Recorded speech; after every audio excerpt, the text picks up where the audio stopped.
another episode of Resilience Behind the Walls. My name is J.O. Richardson. The purpose of this show is to highlight the experience of people that have been involved with the carceral system, people that have been involved with the criminal justice system, and people that have just been involved with all of these different systems. The public is made to believe that once you're involved with these systems, it's a simple situation. You do the crime, you go to jail, you go to court, simple situation. But that's not the reality in Black and brown communities. It has become normal to see examples of Black and brown people being taken advantage in the court system. The courts use a lot of different tactics to secure convictions. And a lot of times when these tactics are used, they have a lot of disregard for how they're affecting innocent people, people's families, people that they love and they're supporting them the whole way. It's even harder when you're doing that under-resourced. You don't know the law, you don't have resources to actually pay for adequate defense, and that's a lot of times a situation that people are in Black and brown communities. What I want to do is, we're fortunate enough to have a guest that can speak about the realities of being in this position. And right now, I want to thank you for joining us. This brother I knew for a long time. His name is Ryan Myers, and I want to give him the floor to talk about his experience from behind the walls and the resilience that he displayed. So, Ryan, thank you for joining us on the show. Thank you for having me. And could you please tell the viewers a little bit of some of the stuff that you had to overcome being involved with the criminal justice system? First and foremost, I was allegedly accused of felony murder, robbery 1, criminal intent to commit assault in the first degree, and robbery in the first degree, assault in the first degree, which upon me losing the trial, I ended up getting a total effective sentence of 100 years. So that in itself kind of like was a eye-opener as far as like the criminal justice system, especially when being accused of a crime in which that you didn't commit, and they knowingly that you didn't do it. That's the sad part of it. The way this system is set up in which the brothers from these from the Black and brown community is like, oh, you say Black and brown community, just those with minority, because it can entail a vast amount of people, not just Black and brown, but even those of lower class whites. It affect them too, because I know some brothers that were incarcerated that was Caucasian, they got railroaded too, so it's like, it's basically, what is your financial status and where do you stand at within society as far as the criminal justice system?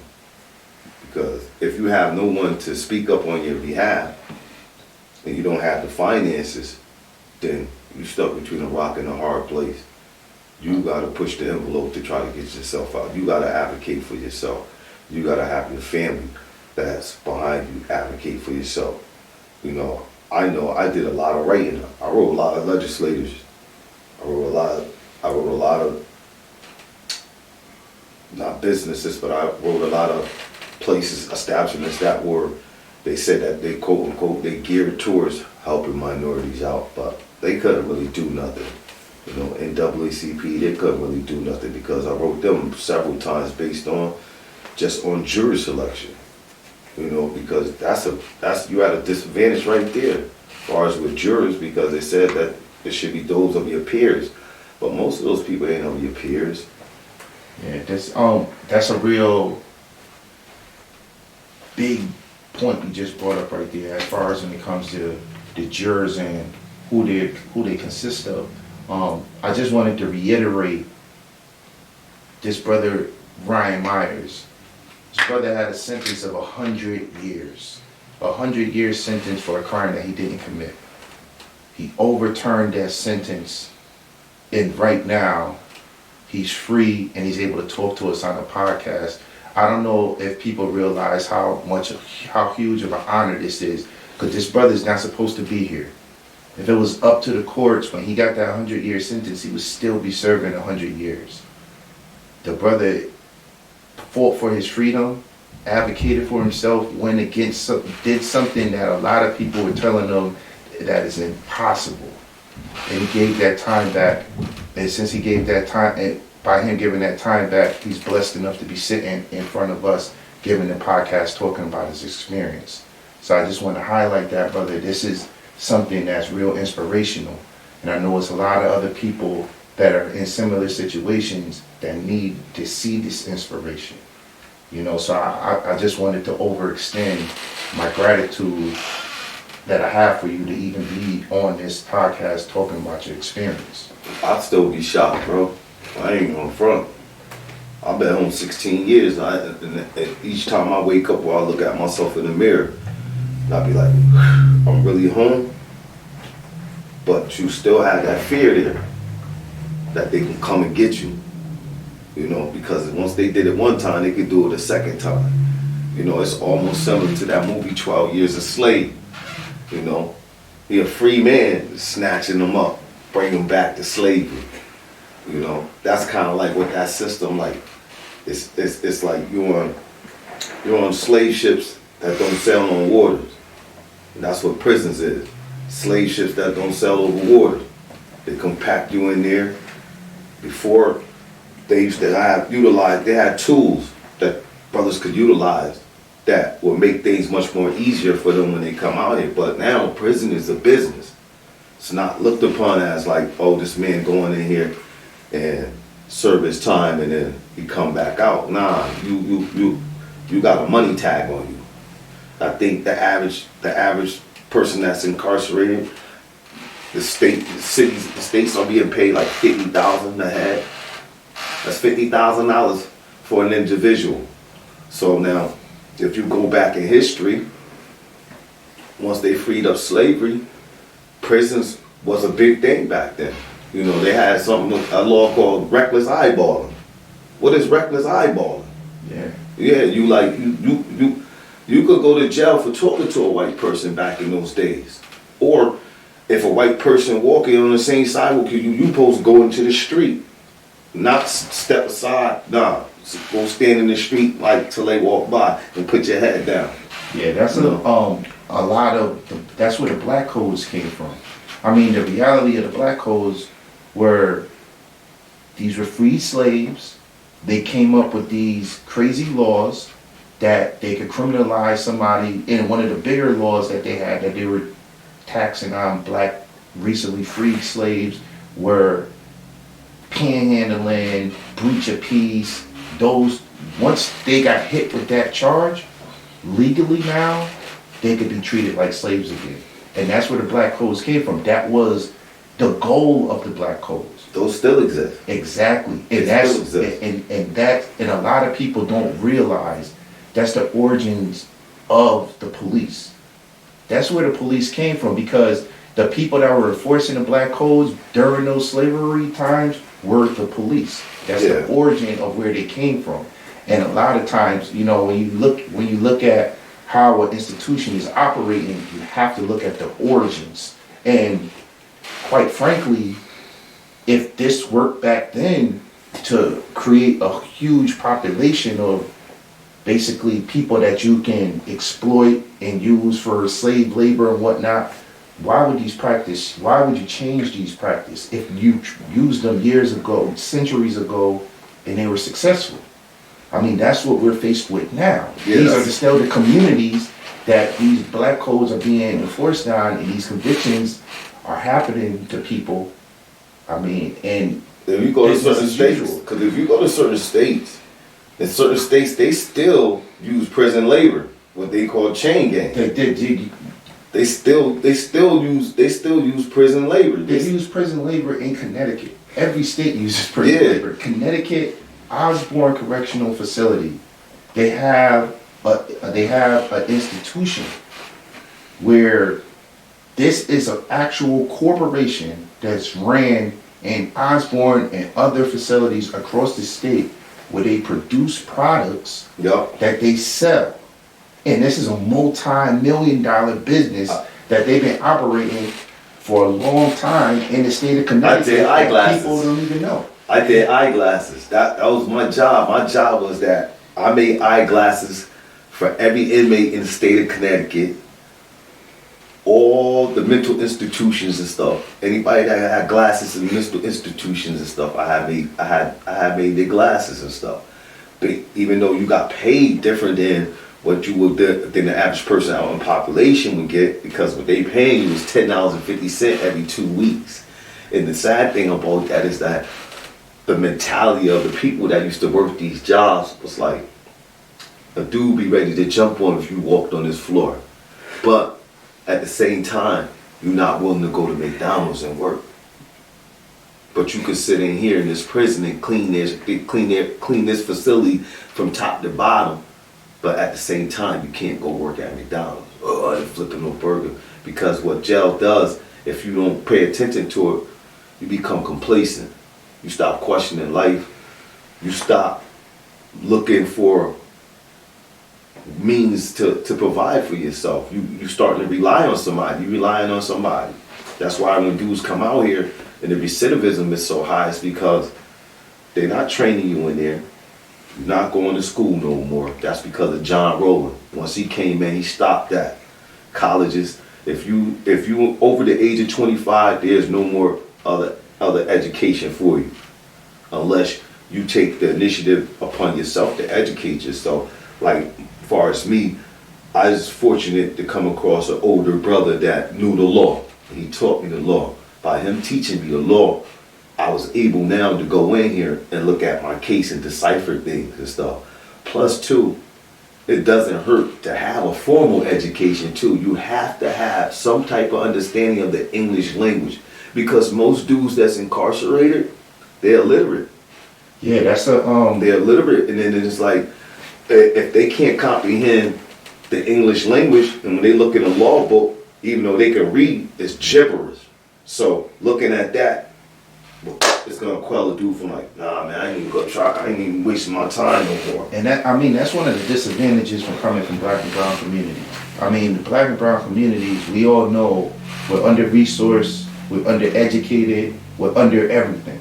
So you figure you have this machine that's set up to criminalize communities.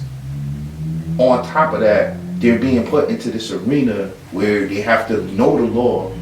They can't understand the books, so they can't adequately defend themselves, and they're stuck having to put their faith in somebody that doesn't look like they're from their community, don't even value them as a person. They're stuck to have to put their faith in this person. And I want to circle it back to the position you were in. The position I was in. The position you were in. The position I was in was like it was this. I'm 21 years old. You arrest me for a murder, for a crime that I didn't commit, but you arrest me for a crime. So it's when somebody is told, you know, you're being arrested for this murder, like that's serious. You're being arrested for taking another human being's life. You know what I'm saying? So for you to be charged with that, and then knowing deep down that you ain't had no parts of that, it plays a part on the human psyche. You know, I'm 21 years old. Here it is. I'm sitting here with this serious crime, looking at 150 years, and you just got this man saying that he seen me commit a crime. Like, don't know me. I asked him face to face, yo, where I know you from? He told me he don't know me. So now I'm put in a position where now I gotta fight for my life. I got this lawyer, which I already know that he's only gonna defend me up to what the law allows him to do. That's what people don't understand about these public defenders. Under the law, they have to defend you up to this letter of law. Long as they stay within those criteria of the letter of the law, then that's what they call adequate defense, which it's not adequate defense. It's low par defense. because you got this man or woman coming in here with 50 caseloads. Out of those 50 caseloads, at least 20 of them is high profile cases. So now how much time is they putting in on these cases, or the individual? Now it's time for you to go to trial. Now they cramming everything that has to do with your case in a matter of 3 months.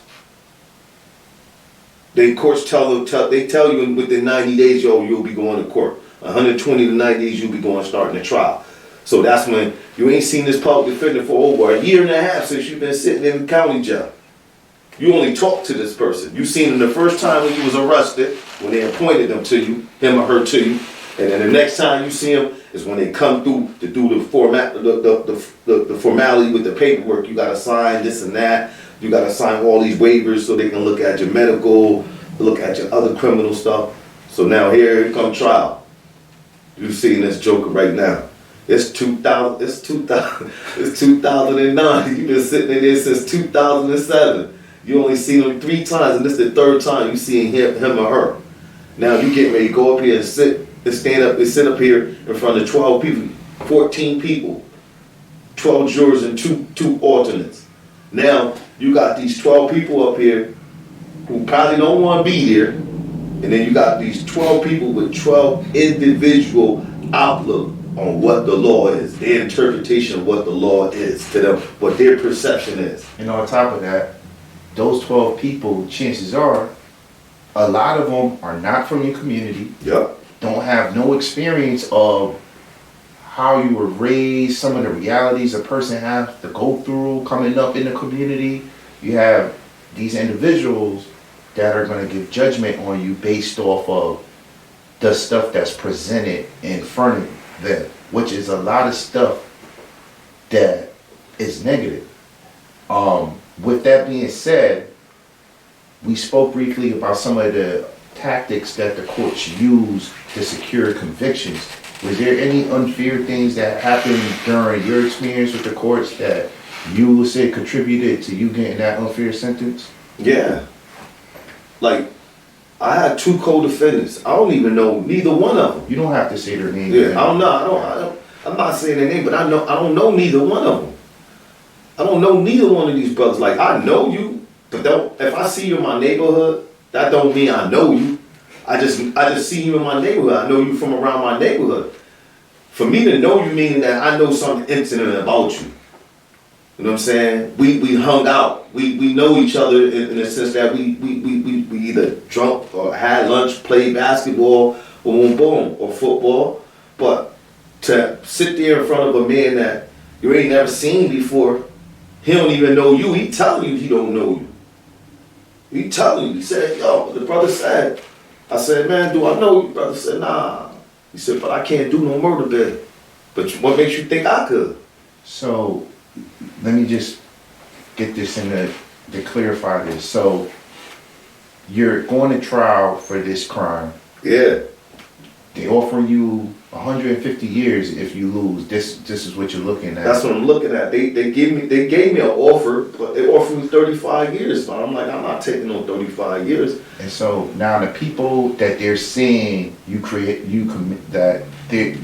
this crime with, you're seeing these people and you're like, I don't even know who these people are.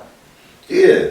You don't even know who these people are. So did the court compile, like, what kind of position were you in with that situation as far as you're having to go to trial for your life and you're standing here with these people that you don't know? Were they forcing them to say things that weren't true to hurt you, to harm your case? Or what type of position did they play?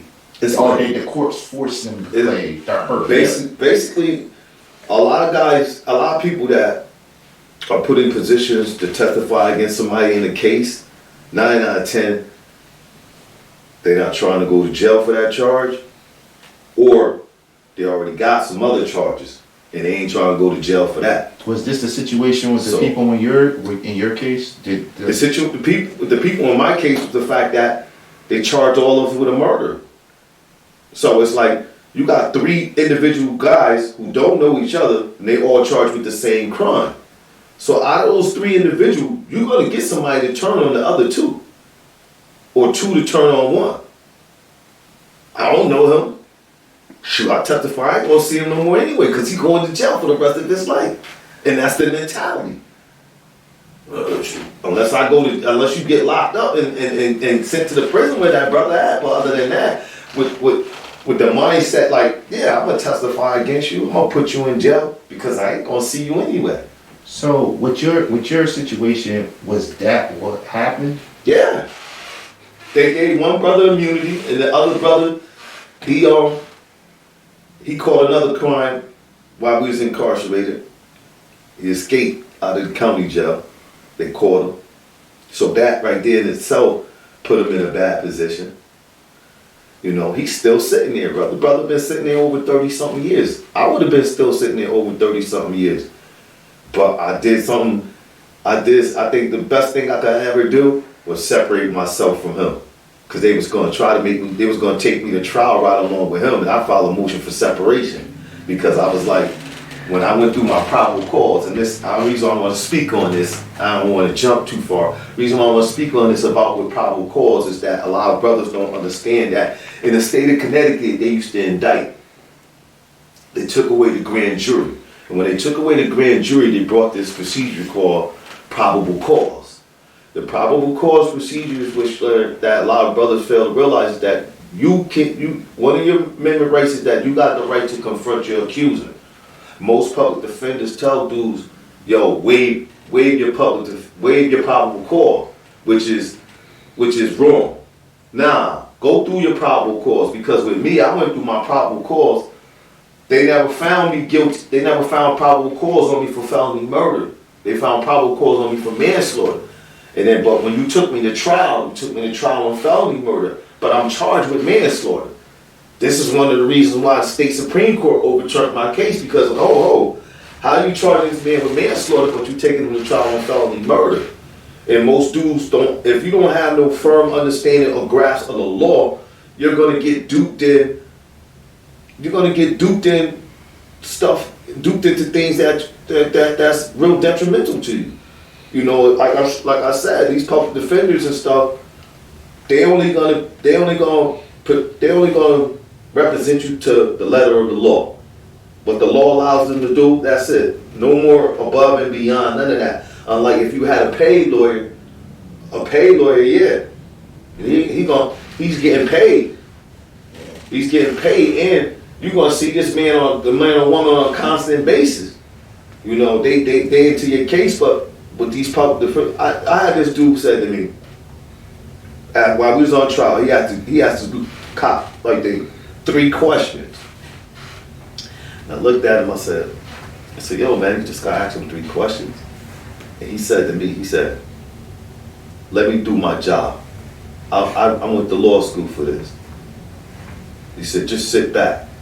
And I just looked at him, man. I don't even think this man really understood that I was ready to wring his neck right there in that courthouse, because it's like, you playing with my life. This is my life. They still came back and found me guilty. They came back and found me guilty, man. I think that's probably was the worstest thing I could ever went through in my life, man. The worstest thing I ever could do, man. I mean, my whole stomach just dropped. I couldn't eat. I couldn't really do nothing. And it was sad because my moms had passed out in there when they found me guilty. And that kind of like hurted me. But at the same time, I got to spend 15 years with my mother. I've been home 16, and I've been, before she passed from cancer, rest in peace. But it's hard, even hard now. Like, you know, it affected me to the point where I don't like to be around people. Because I had this fear of that. If something go wrong, I might end back up in the same situation. And it's crazy. Even though the people that I socialize with, they don't live like that. But this is just the phobia that I had developed in my mind. You know what I'm saying? I still find myself doing certain things as if I'm still in prison. You know, sometimes, you know, my mind go there because I be like, it affected me. it affected me bad. It affected me to the point where, like, yo, man, I don't trust people. I don't care how long I know you, I just don't trust you. It's like I like with police, I just tense up. So I kind of like just make sure I'm not even in that vicinity or with none of them where I have no type of dealings with them, because what that system did, they kidnapped me, man. They forced me to do slave labor for 14 and a half years. All that time in there, I fought for my life, man. People don't know. You know, like the brother that they accused me of killing, I never knew this brother. Never met him before in my life. Even his coach, even the dude that was with him and stuff. You know, that's how I knew this case